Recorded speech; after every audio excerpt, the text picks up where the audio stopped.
Welcome back, everyone, to another episode of Profluence Sports as we near 300. Have a great one today with Erik and Eddie on behalf of TOCA Football, which are doing incredible things. I'll let Eddie go through it.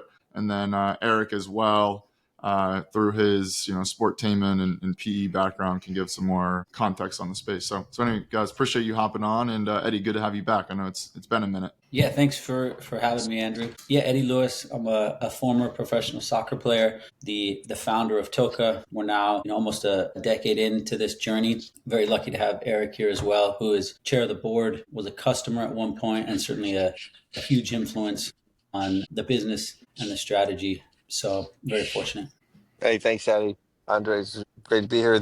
Yeah, I've been involved with TOCA for over a decade. My kids all played soccer. When I saw this, I had to get one and built one of the first TOCA training things, going through the beta testing of all the technology, and I've been active in this area for a long time because having built Topgolf, but moved over here working with Eddie and the team, and it's been a great journey, and there's a lot ahead, a lot going on in the industry, as you pointed out. So it should be good. Yeah. So Eddie, fill us up to date. What's going on at TOCA? Where you guys at? I feel like, and obviously you guys do a great job on the press store, but it seems like always bringing on big people, raising money, killing it with whatever. So fill us in where everything's at today. Sure.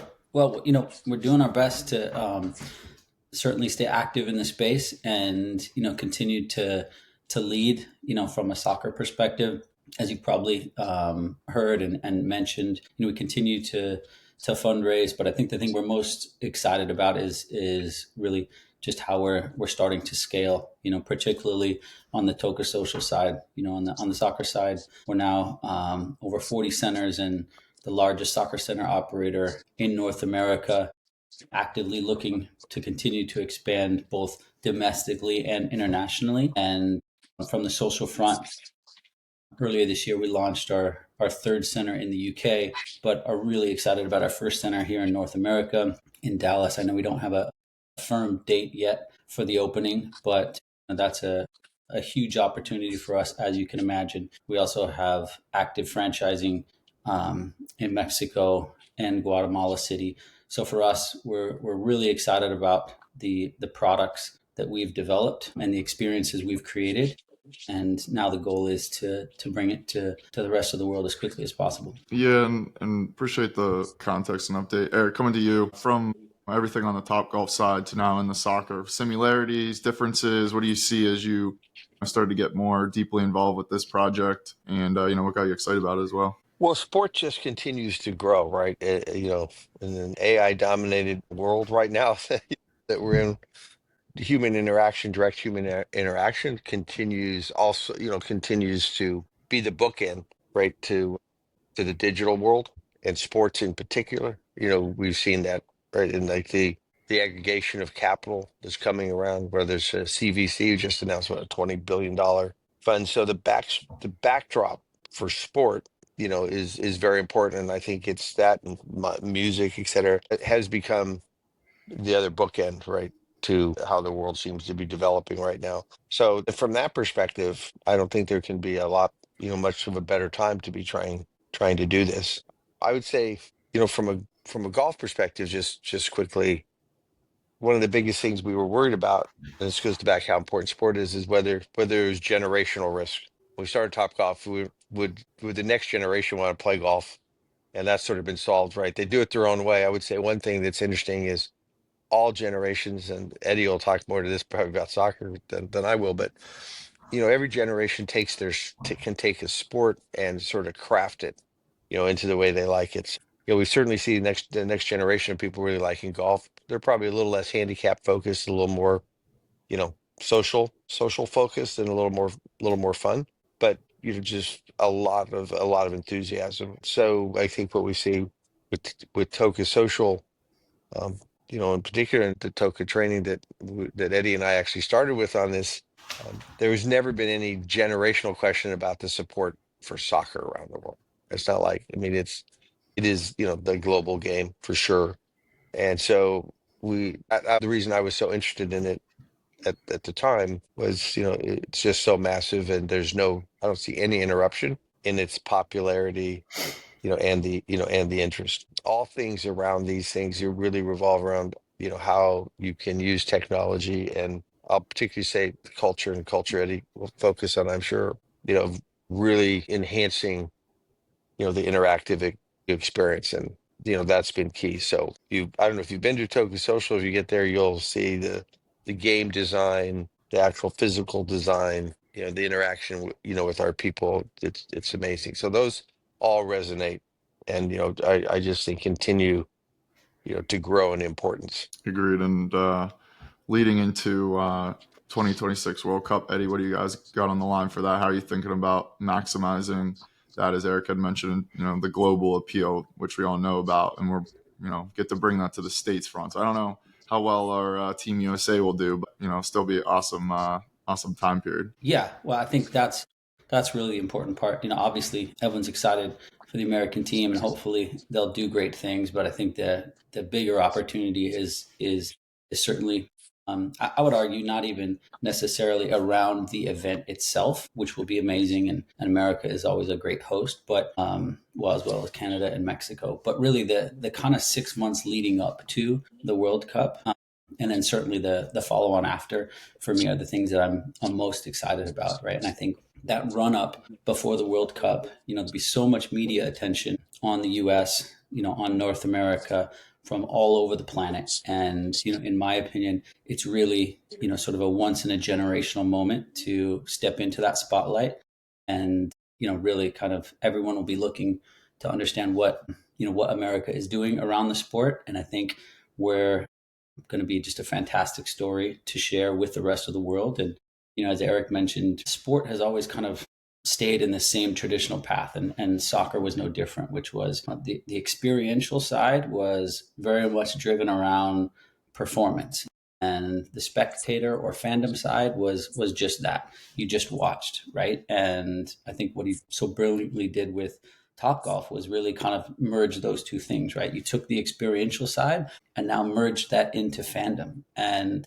people loved it. And it's no different with what we're doing, certainly in our TOCA social centers, but even in the soccer centers as well, and the way we treat pickup play, versus traditional leagues, or any of the other programmings we offer. That community and experiential part of the program is first, right? Certainly performance and other things and player development we take very, very seriously, but we're really committed to building a community first, and we think that will do most of the carrying for us. Agreed. And on that community, Erik, what did you guys see, obviously, from the Topgolf, and you can relay it to the TOCA side of how you went and built that brand up well, because now you see a million of these different concepts, but they obviously leverage the technology and a lot of so Topgolf at least owns like the competitors on the IP side. Where do you see that on being able to do it for TOCA as well? Well, I think we're following some of the same playbook, obvious. But I think every sport's unique, and the communities are unique. So I think our team is exploring that.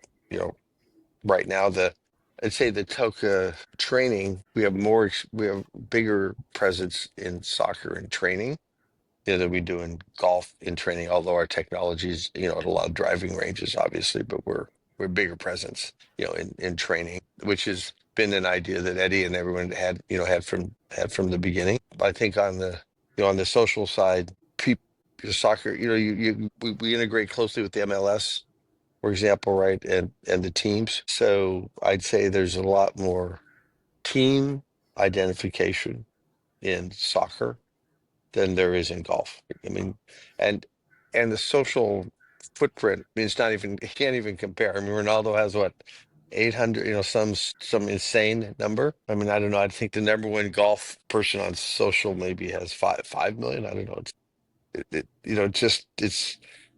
It's just such a different scale, in terms of the sport and the team affiliations. I think we're just leaning into that. And that's why I think Eddie's excited about what we'll see in Dallas, their first TOCA Social. It's a pretty good soccer hotbed down there. At least I think so, Eddie. I don't know how you feel about Dallas, but it's a pretty big soccer hotbed in America. So It's just bigger, Andrew. That's all I can say. It's just bigger. Now, how do you? Yeah, I agree. Now, how do you merge all of these different things together, Eddie? Or how has that been going along of taking like your TOCA Social and you have more of the training, and then there's obviously like the I think on the last one you were talking about how the parents usually when they're going to take their kids somewhere, now they have the ability for them to hang out and do stuff and have that component. How's been the merging together of all these different things under TOCA been for you guys? Sure. Yeah. I mean, I think as broad as it may seem in terms of the number of different programs or, kind of the difference between a TOCA Soccer Center versus a TOCA Social Center, really at the same time, we're kind of very narrowly focused on the sport of soccer, right? And I think because of that, it really allows us to leverage the technology we've developed to kind of adapt to different needs, really, right? I mean, the TOCA training technology is essentially the TOCA social technology, right? We've added some CV and other things, but that makes it very easy. We've moved across the camps and the clinics. So for us, we've really developed what we believe is really great technology that we can adapt in different ways to talk to different consumers. And again, our goal is not to put the technology at the forefront, but really create experiences that are really engaging and fun. We consider ourselves soccer experts for sure, so that's not hard to do. And if you do it well and create good experiences, people will want to come back.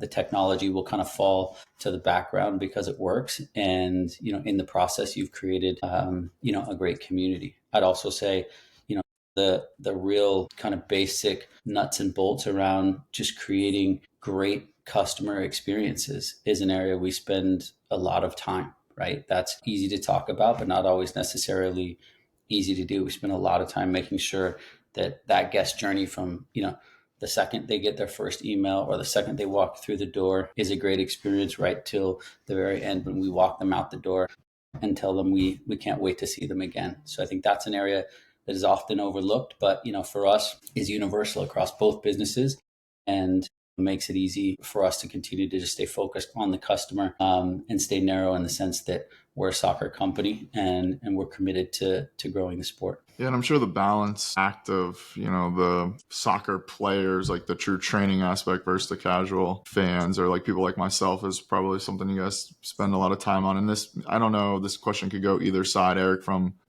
what you've done before, Eddie, what you're doing now. But like what metrics are you looking at to evaluate, the community engagement or what is success? Obviously revenue, but like what other metrics? Is it retention, time spent there, repeat visits? Like I'm sure Topgolf, it was like one time a year or two times a year is amazing. Like what are some of these other metrics you guys use to evaluate this? Yeah, I mean, I'll give a quick one and then Erik can jump in, but you're right. Certainly, all the traditional metrics are important as we run the business. I think on the soccer side, as an example, lifetime value is something that we feel very, very strongly about. Right? We've created a system in which someone can come in as a young toddler, if you will, and continue to stay in our ecosystem, right up until they're a senior, right? We have leagues specifically designed for 60 and older. So I think it's those are metrics that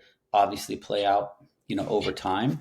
But I think that is really the essence of the communities we're trying to create, and I think a good example of not necessarily a traditional KPI, but certainly one that will hold great value in the business.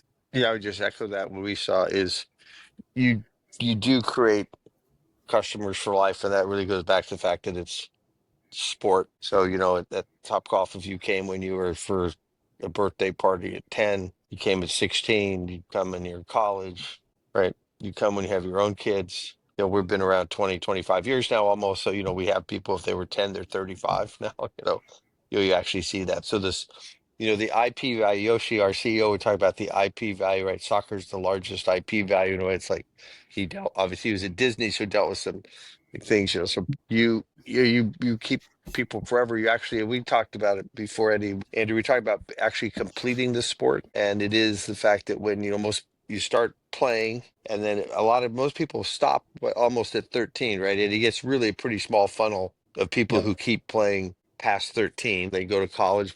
Two of my kids played in college. They didn't get to Eddie's level. Bad parenting, right? Just a bad dad. But they could have done better, Andrew. They could have done better. But that was even there's a pretty, when they play in college, that's a pretty small percentage of the population that does that. But we thought about completing the sport was you bring back the participation even when you're older. You can have some senior leagues like Eddie described in the TOCA Social, right? You're able, if you know how to kick a ball, and everyone does, and if you've played soccer at some point in life, you probably kick it a little better than the average bear. You complete it. You can continue to do that. And I used to laugh. I said, I took the walking out of golf and the running out of soccer. You know, but it's, that's just reality, right? Of life and fitness, and soccer's a hard game, right? Then you got to get 11 people together, you got to run forever. So that's what I think keeps people so connected, and clearly the ability to be able to kick a soccer ball and get an outcome, win points or win the game and beat your friends, right? That all brings back, right, the joy of the sport and the participation. So that was the insight that I think Eddie's referring to, is that these sort of technology enabled experiences keep people engaged and playing, not watching, and they really do form the glue of the sport. And you really can't imagine golf very much now around the world without Topgolf. I mean, as many people play Topgolf as play green grass golf, and we're very confident that as we go on, you really won't imagine soccer without TOCA at some point. And that was what happened with Topgolf, right? There were two of them, and then people like, what are the dinosaur nets going? You guys raising dinosaurs out here? Because we had the tallest poles in the world, 180 feet or whatever, kind of look goofy.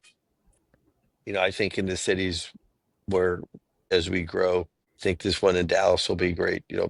People will, TOCA will just become integral to the sport, and that's what the MLSs and other big leagues. I was just in Saudi, and we're really hopeful to roll this out, in Saudi. And if you think about places like that that are really soccer first places, America's not yet, but they're soccer first, they can integrate this into their entire culture, right? They can put it into schools, and you can train kids right away. They don't have many soccer coaches. You don't need as many soccer coaches when you're able to use the technology. So they can roll it out to the whole country and have a very integrated sports experience built around the technology and the completion of the sport. So we see a lot of global interest in what we're doing. Yep. And that's where I was going to go a little bit next on the international side. But it sounds like you guys have big plans there already. And then the soccer thing's funny. I think I did stop playing when I was 13. And then lucky enough, I was not too bad at shooting threes from the corner. So that worked out all right for me. But Eddie, on the sport Where'd you team, play? basketball. I know, me too. I That played at surprises people. Boston University. Oh, nice. Okay. Yeah.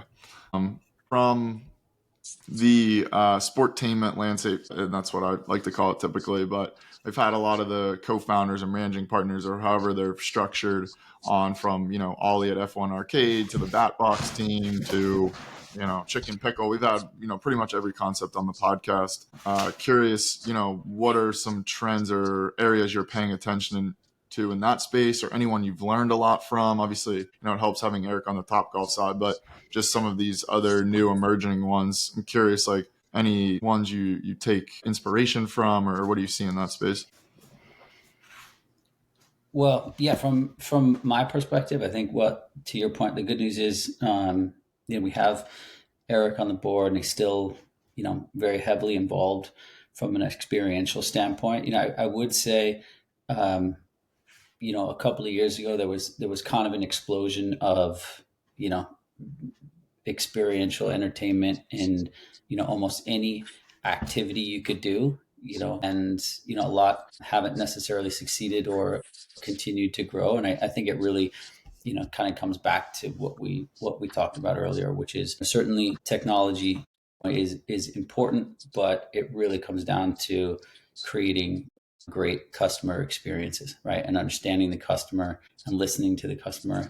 A small example is not too long ago, we started to introduce leaderboards, right? And that's a pretty basic concept, but in our both soccer centers and social centers, as soon as we began to introduce, a very simple leaderboard, guests were quickly asking for more leaderboards and more specific leaderboards and different types of filters, right? So, I think as much as it's about, seeing what others are doing, it's also really important to make sure that you're, kind of keenly listening to the customers. I think as an innovative brand that we've already proven to be, we'll continue to introduce new technologies, but we'll also be watching very closely with our customers to understand what's working and what they're looking for, what problems we can solve, and make sure we're good at doing that. Erik, when you look 10 years out, 5-10 years out, where do you see the space evolving to from, again, Topgolf's been a long journey, TOCA, a few years or whatever it's been, when you look another 5 to 10, you see, obviously you mentioned AI a little bit earlier, and how that's going to enhance experiences. Where do you see this all going for other people, maybe building in other adjacent areas to think about as well? Sure. Well, I think like you were just saying about bookends. So all the AI, all the technology in general should make all the experiences very seamless. There's still analog physical experiences, and I think that will endure. So but I think all the application of these technology platforms, people are getting more comfortable all the time now with facial, for example, just facial recognition. So checking in and checking out, all the things we used to think about as, taking lots and lots of time. Everything should become very seamless. The statistics, everything we know about you as a customer, everything we know about your experiences, what you've played, what you like, you see that, everything can, if you watch Spotify or any of these things, right? People will just become very seamless, right, in terms of what you're doing. The continue providing good access for human interaction and and bringing people together. I think we'll see growing interest in more group activity over time. And I don't know what form that will take, exactly, but I at least what we keep seeing is some more interest in that, and just the seamless ability to come together and be and play together, right? Play is really, really important as a psychological. It's actually a serious business for humans, right? For people, right? I mean, play is actually really important. It's important when you develop as a child, and it's important, in your life. We're clearly lots of work done around how important social interaction is and connection. And I just think places in general, like TOCA or Topgolf or other ones you met, that direct human interaction and making that as seamless as possible is just going to become more important. People will have more time, right? You're going to get more free time. And I think we're already starting to see you can either call it the backlash, or you can say it's the moderation of time on social media, right? I think we're going to see pushback, pushback on that. I even saw something the other day, Andrew, see if I could find it, send it to you, where the new status symbol is that you go off your phone for a week, right? That's it. That we don't have to be connected. For a while it was, if you weren't connected for 10 minutes and hadn't posted in the last, 4 minutes, you were, there's something wrong with you. And I think you're going to see more of that, and that'll lead into the growth and the opportunities, for everybody around, fun things that are fun for people to do. Yeah, it is interesting. And we've seen the rise of run clubs, and I know Gary Vee's talking a lot now about, we're gonna have people that just walk with other people or like do like these human to human things. And I'm like, I don't know, that's a little extreme, but maybe. But yeah, I mean, I've thought about all the time just getting maybe have iPhone or whatever as a business phone, and then just use a flip phone again. So I'm in that category, and then. Yeah, I mean, we could have this conversation, I'm sure, for hours on end. But Eddie, this has been great. Close us out on, where you guys are going next, what any big initiatives you have, or where people should get excited, and then where to learn more about TOCA, and we'll round it out here. Yeah, I think we touched on it a little bit earlier, but obviously next year is a big year for soccer, and certainly a big year for soccer in North America. And I think from TOCA's perspective, again, it's really our opportunity to take advantage of that spotlight. The rest of the world will all be keenly focused on soccer in America. I think as one of the leaders in the space, it's our responsibility to make sure that we're not only, kind of sharing what we're doing, but also creating an opportunity to bring that to the rest of the world. So for us, next year and particularly the first half of next year is certainly a once in a generational moment from a soccer perspective, but it's also, a real defining moment for TOCA. We have, a few things that are on tap that I think it's a little bit too early to talk about and share from a relationship standpoint. But, as I said, it's a critical moment for the company and one that we're really excited about. I love it. Well, appreciate you both coming on. Erik, Eddie, it's been great. I will make sure all your information and all the stuff's in for people listening on audio platforms. But yeah, super excited to see where this goes. Obviously, you guys are a dynamic duo to attack this space. So I'm excited in a few years to have you guys back on. I'm tired of carrying Eddie. I'm tired of carrying him. I'm hoping he comes back with renewed vigor, in the off season here and get a little more production out of him. It's But funny, Erik, because before we started, he was telling me, "Oh, Erik's hopping on. I'm sick of carrying this guy. He's gonna." But anyway, I mean, my back's a little sore, but don't worry, we're good. he's good though. I appreciate him. I appreciate it, but I think that sort of interacts with the community. I think if you saw that, and I would just close on this culture point, Andrew. For I know we're running over here a little bit, but the way Eddie and the team have brought, bring your best, be your best, and just a really, really fundamentally healthy attitude toward how sport and the training in this sport in the right way, right? And we know the wrong way. We've all been out there on the field. We've seen the wrong way a lot. Eddie and the team, they're really bringing the most healthy approach to using sport to be your best. And that's will be a winning formula, right? It's got to be healthy and fun, high performance, but really, really a healthy environment for all participants, kids, families. That's when we reach the pinnacle of success. And if you visit one, you'll see the healthy sports culture and what a healthy sports culture looks like at TOCA. And that's been led by Eddie and the teams, but we're super passionate about that. And we know how important that is. That's what will drive this company. Yeah. And Eddie, I'm just looking at your sweatshirt. TOCA Soccer now sometimes, TOCA Football. We got, what are we rolling with most of the time now? Yeah, that's a tough debate. In America, it's TOCA Soccer, the TOCA Soccer centers. I'm still a traditional TOCA football guy for sure. But between soccer, social, and football, we got the globe covered for sure. But yeah, this is a US sweatshirt, and I'm proudly wearing it. I'm getting used to it. I'm getting used to We'll it. be sponsored an F1 car soon. That's what they told me when I started Topgolf. What should I do? Is just sponsor an F1 car. So there'll be TOCA on the wing of some F1 car here pretty soon. I love it. That's it. All right.